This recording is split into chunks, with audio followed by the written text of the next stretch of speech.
Namaskar.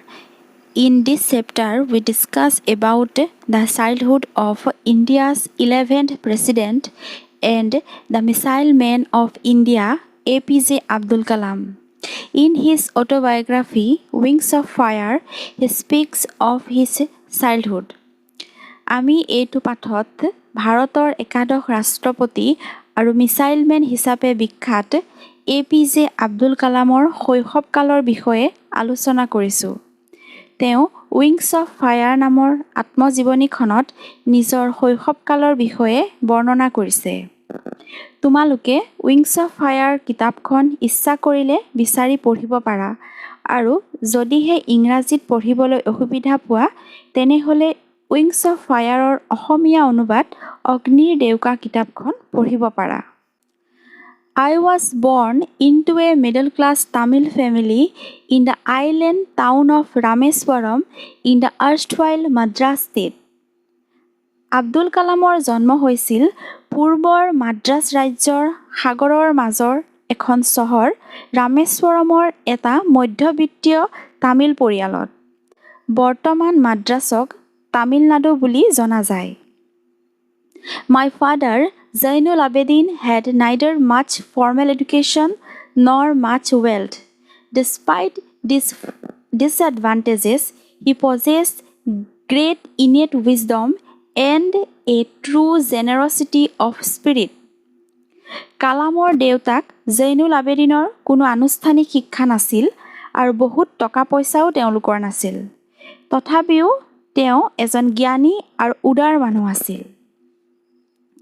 He had an ideal helpmate in my mother, Ashiamma.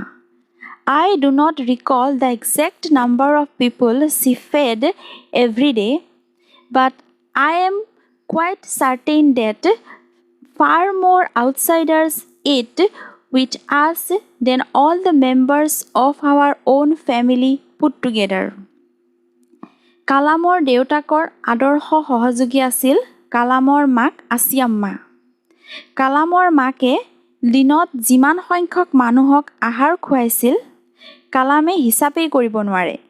কিন্তু এটা কথা নিশ্চিত যে তেওঁলোকৰ পৰিয়ালত যিমান মানুহে খাইছিল তাতকৈ অধিক সংখ্যক বাহিৰৰ মানুহে তেওঁলোকৰ ঘৰত আহাৰ গ্ৰহণ কৰিছিল। I was one of many children, a short boy with rather undistinguished looks, born to tall and handsome parents.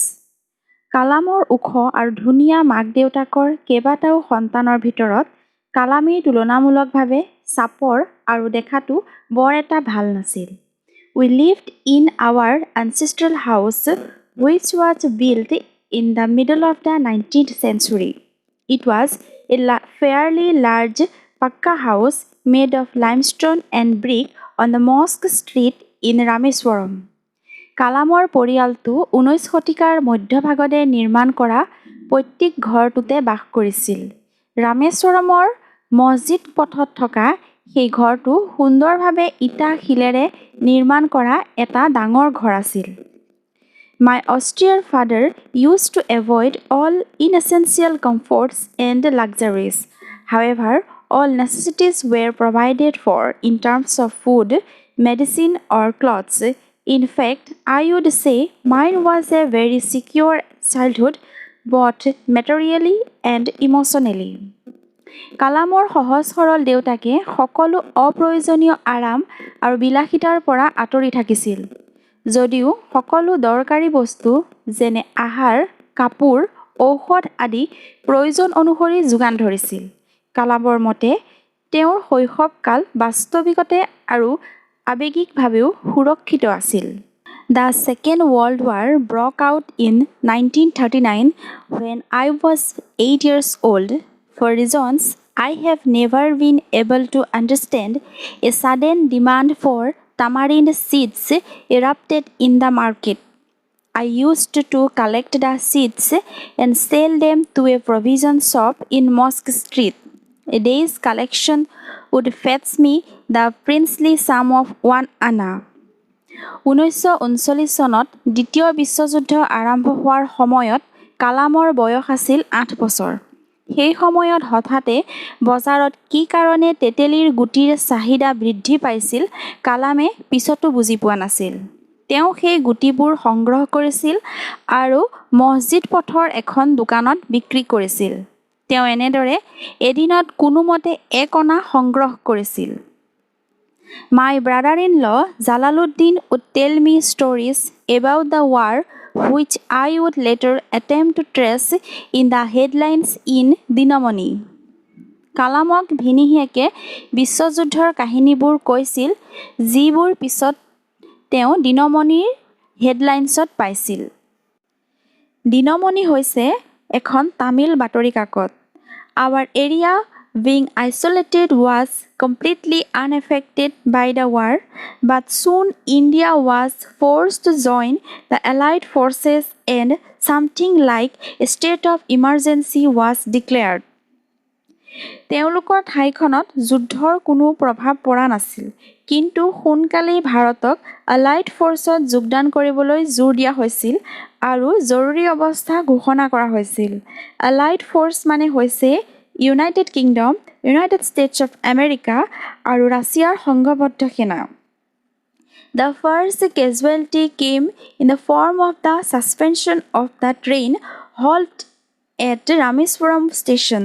The newspapers now had to be bundled and thrown out from the moving train on the Rameswaram road between Rameswaram and Dhanushkodi. যুদ্ধৰ পৰিণামস্বৰূপে প্ৰথমটো ঘটনা ঘটিছিল ৰামেশ্বৰম ষ্টেচনত train ৰখাবলৈ বন্ধ কৰি দিয়া হৈছিল। তেতিয়া নিউজ পেপাৰবোৰ নুৰা কৰি ৰামেশ্বৰম আৰু ধনুষ্কোটিৰ মাজত চলা চলন্ত ট্ৰেইনৰ পৰা ৰামেশ্বৰমৰ পথত দলিয়াই দিয়া হৈছিল। That forced my cousin Shamsuddin, who distributed newspapers in Rameswaram, to look for a helping hand to catch the bundles, and as if naturally, I filled the slot. সেই ঘটনা দেখি কালামৰ কাজিন শামছুদ্দিনে পেপাৰৰ বাণ্ডলবোৰ ধৰিবলৈ এজন সহযোগী বিচাৰি আছিল আৰু কালামে সেই খালী ঠাই পূৰ কৰিছিল। Shamsuddin helped me earn my first wages. Half a century later, I can still feel the surge of pride in earning my own money for the first time. শামছুদ্দিনে কালামক জীৱনত প্ৰথম মজুৰি আহৰণ কৰাত সহায় কৰিছিল।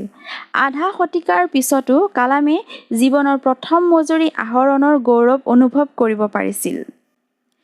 Every child is born with some inherited characteristics into a specific socio-economic and emotional environment and trained in certain ways by figures of authority.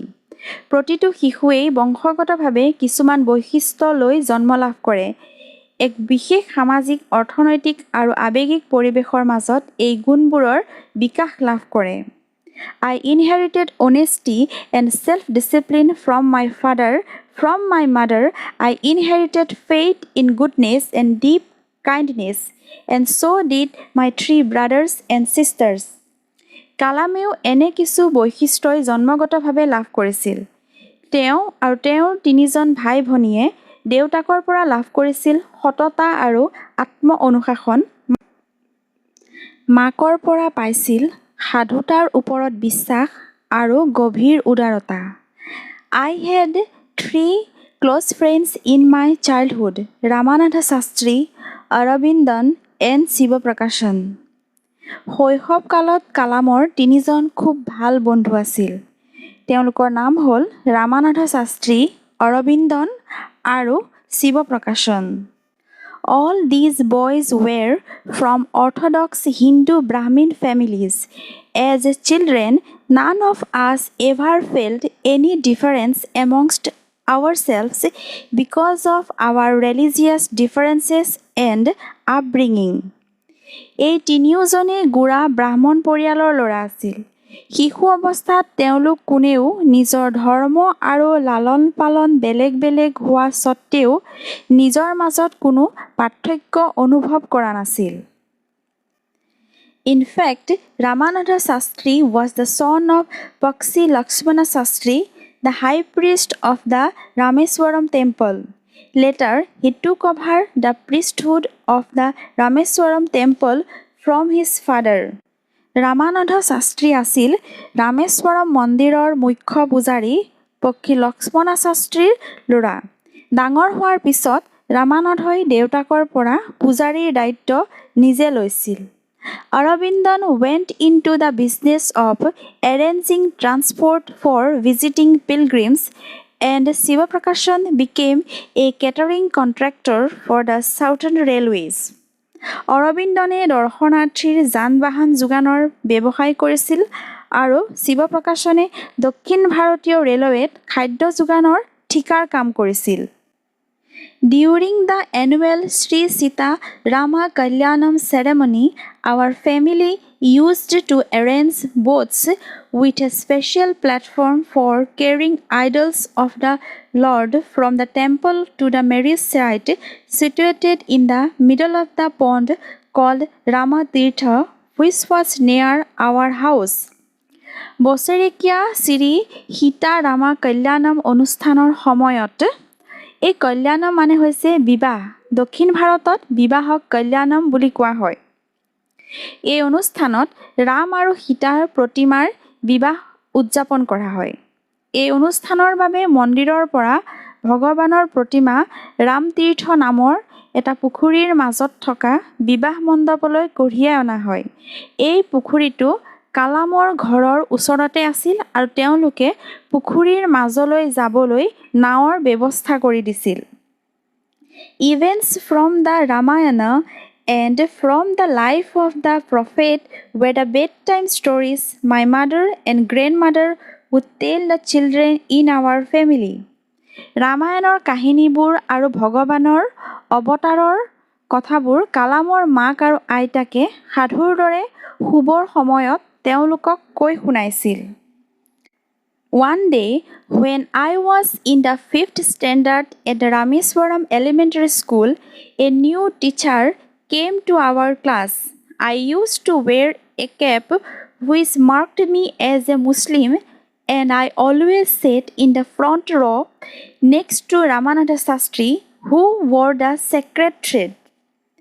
কালামে ৰামেশ্বৰমৰ প্ৰাথমিক বিদ্যালয়ত পঢ়ি থকা সময়ত এদিন তেওঁলোকৰ ক্লাছলৈ এজন নতুন শিক্ষক আহিছিল। কালামে মুছলমানসকলে পৰিধান কৰা টুপিটো পিন্ধি আছিল। কালাম সদায় প্ৰথম শাৰীত ৰামানাথ শাস্ত্ৰীৰ কাষতে বহিছিল। ৰামানাথই ব্ৰাহ্মণসকলে পৰিধান কৰা লগুণ পিন্ধি থাকিছিল। The new teacher could not stomach a Hindu priest's son sitting with a Muslim boy. In accordance with our social ranking as the new teacher saw it, I was asked to go and sit on the back bench.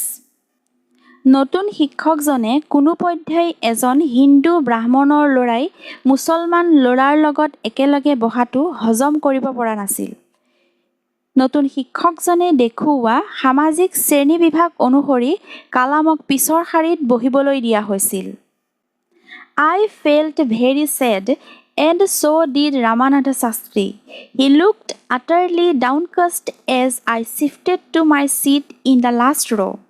The image of him weeping when I shifted to the last row left a lasting impression on me. এই কথাত কালাম আৰু ৰামানাথ শাস্ত্ৰী দুয়োজনেই বৰ দুখ পাইছিল। তেওঁ পিছফালে বহি থকা কালামলৈ বৰ দুখেৰে চাইছিল। ৰামানাথৰ উচপি থকা মুখখন কালামৰ মনত সদায়ৰ কাৰণেই ৰৈ গৈছিল। After school, we went home and told our respective parents about the incident. School ছুটিৰ পিছত ঘৰলৈ গৈ এই ঘটনাটোৰ কথা দুয়োজনেই নিজৰ মাক দেউতাকক কৈছিল। Lakshmana Sastry summoned the teacher and in our presence told the teacher that he should not spread the poison of social inequality and communal intolerance in the minds of innocent children. Lakshman শাস্ত্ৰীয়ে কালামহঁতৰ সন্মুখতেই সেই শিক্ষকজনক মতাই আনিছিল আৰু শিশুৰ মনত সামাজিক অসমতা আৰু সাম্প্ৰদায়িক অসহিষ্ণুতাৰ বিয়পাবলৈ মানা কৰিছিল। He bluntly asked the teacher to either apologize or quit the school and the island. তেওঁ আনকি শিক্ষকজনক ক্ষমা খুজিবলৈ কৈছিল, নহলে স্কুল এৰি গুচি যাবলৈ কৈছিল। Not only did the teacher regret his behavior, but the strong sense of conviction Lakshmana Sastry conveyed ultimately reformed this young teacher. শিক্ষকজনে কেৱল অনুশোচনাতে ভোগা নাছিল, লক্ষ্মণ শাস্ত্ৰীৰ গভীৰ আদৰ্শই তেওঁ সম্পূৰ্ণকৈ শুদ্ধ পথলৈ লৈ আনিছিল। On the whole, the small society of Rameswaram was very rigid in terms of the segregation of different social groups. However, my science teacher Sivasubramania Iyer, though an orthodox Brahmin with a very conservative wife, was something of a rebel. সকলো মিলাই ৰামেশ্বৰমৰ সৰু সমাজখন সমাজৰ শ্ৰেণীবিভাজনৰ পৃথকীকৰণৰ ক্ষেত্ৰত বৰ কঠোৰ আছিল। যদিও কালামৰ বিজ্ঞান শিক্ষক শিৱৰামণিয়া আয়াৰৰ যি এজন গোড়া ব্ৰাহ্মণ আৰু যাৰ এগৰাকী খুব ৰক্ষণশীল পত্নী আছিল, সমাজৰ এই নিয়মবোৰৰ বিৰোধিতা কৰিছিল। He did his best to break social barriers so that people from varying backgrounds could mingle easily. তেওঁ সামাজিক বাধাবোৰ আঁতৰাই বিভিন্ন মানুহক একেলগ কৰিবলৈ যথাসম্ভৱ চেষ্টা কৰিছিল। He used to spend hours with me and would say, Kalam, I want you to develop so that you are on par with the highly educated people of the big cities. তেওঁ কালামৰ লগত ঘণ্টা ঘণ্টা ধৰি বহি কথা পাতিছিল আৰু কৈছিল, কালাম, ডাঙৰ চহৰৰ শিক্ষিত মানুহবোৰৰ দৰে মই তোমাকো ডাঙৰ কৰিব বিচাৰোঁ। One day, he invited me to his home for a meal. এদিন সেই বিজ্ঞান শিক্ষকজনে কালামক নিজৰ ঘৰত আহাৰ গ্ৰহণ কৰিবলৈ মাতিছিল।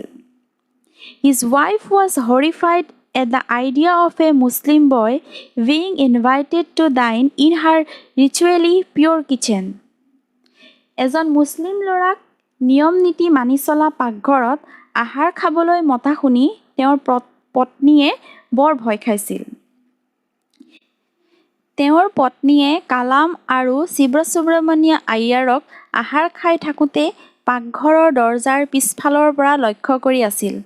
কালামে ভাবিছিল, তেওঁ বাৰু কালামৰ ভাত খোৱা, পানী খোৱা বা ভাত খোৱাৰ পিছত মজিয়া চাফা কৰাৰ মাজত কিবা পাৰ্থক্য দেখা পাইছিল নেকি? When I was leaving his house, Sivasubramania Iyer invited me to join him for dinner again the next weekend. শিৱসুব্ৰমণিয়া আয়াৰৰ ঘৰৰ পৰা অহাৰ সময়ত তেওঁ কালামক পুনৰ পিছৰ সপ্তাহত আহাৰ গ্ৰহণ কৰিবলৈ নিমন্ত্ৰণ দিছিল। Observing my hesitation, he told me not to get upset, saying, once you decide to change the system, such problems must be confronted. কালামে নিমন্ত্ৰণ গ্ৰহণ কৰিবলৈ থেৰেগুৱেৰু কৰা দেখি তেওঁ কৈছিল, যদি তুমি নিয়ম এটাৰ পৰিৱৰ্তন কৰাৰ কথা ভাবি লৈছা, তেনে যিকোনো সমস্যাৰ সন্মুখীন হ'বলৈ সাজু থাকা। When I visited his house the next week, Sivasubramania Iyer's wife took me inside her kitchen and served me food with her own hands. পিছৰ সপ্তাহত তেওঁলোকৰ ঘৰলৈ যাওঁতে শিৱসুব্ৰমণিয়া আয়াৰৰ পত্নীয়ে কালামক নিজেই পাকঘৰত বহুৱাইছিল আৰু নিজ হাতেৰে আহাৰ খাবলৈ দিছিল। Then the Second World War was over and India's freedom was imminent. Indians will build their own India, declared Gandhiji. তেতিয়াই দ্বিতীয় বিশ্বযুদ্ধ শেষ হৈছিল আৰু ভাৰতৰ স্বাধীনতা নিশ্চিত হৈছিল। গান্ধীজীয়ে ঘোষণা কৰিছিল, ভাৰতীয়সকলে নিজৰ ভাৰতখন নিজে নিৰ্মাণ কৰি ল'ব লাগিব। The whole country was filled with an unprecedented optimism. I asked my father for permission to leave Rameswaram and study at the district headquarters in Ramanathapuram. গোটেই দেশখন এক অভূতপূৰ্ব আশাবাদী চিন্তাৰে ভৰি উঠিছিল। কালামেও উচ্চ শিক্ষা গ্ৰহণ কৰিবলৈ ৰামেশ্বৰম এৰি ৰামানাথপুৰমৰ জিলা সদৰলৈ যাবলৈ দেউতাকৰ অনুমতি বিচাৰিছিল। He told me as if thinking aloud, Abul, I know you have to go away to grow. Does the seagull not fly across the sun alone and without a nest? কালামক দেউতাকে তেতিয়া কৈছিল যে আবুল তুমি ডাঙৰ হ'বলৈ হ'লে ইয়াৰ পৰা যাবই লাগিব। গঙা চিলনীয়ে যিদৰে অকলেই সূৰ্যৰ কাষে কাষে উৰে তুমিও অকলেই চেষ্টা কৰিব লাগিব। চৰাই উৰিলে যেনেকৈ লগত বাঁহটো উৰি নাযায় তেনেকৈ এজন মানুহ জীৱনত সফল হ'বলৈ হ'লে তেওঁ অকলেহে চেষ্টা কৰি আগবাঢ়ি যাব লাগিব। তেওঁৰ ঘৰখন তেওঁৰ লগে লগে যাব নোৱাৰে। He quoted Khalil Gibran to my hesitant mother, "Your children are not your children.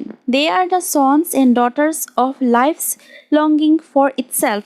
They come through you, but not from you. You may give them your love, but not your thoughts, for they have their own thoughts." কালামৰ দেউতাকে খলিল জিব্ৰানৰ বাণীৰে উচপিচাই থকা মাকক বুজনি দি কৈছিল, তোমাৰ সন্তানকেইটা কেৱল তোমাৰ সন্তান নহয়, তেওঁলোক জীৱন যাত্ৰাত তোমাৰ কেৱল পুত্ৰ আৰু কন্যাহে।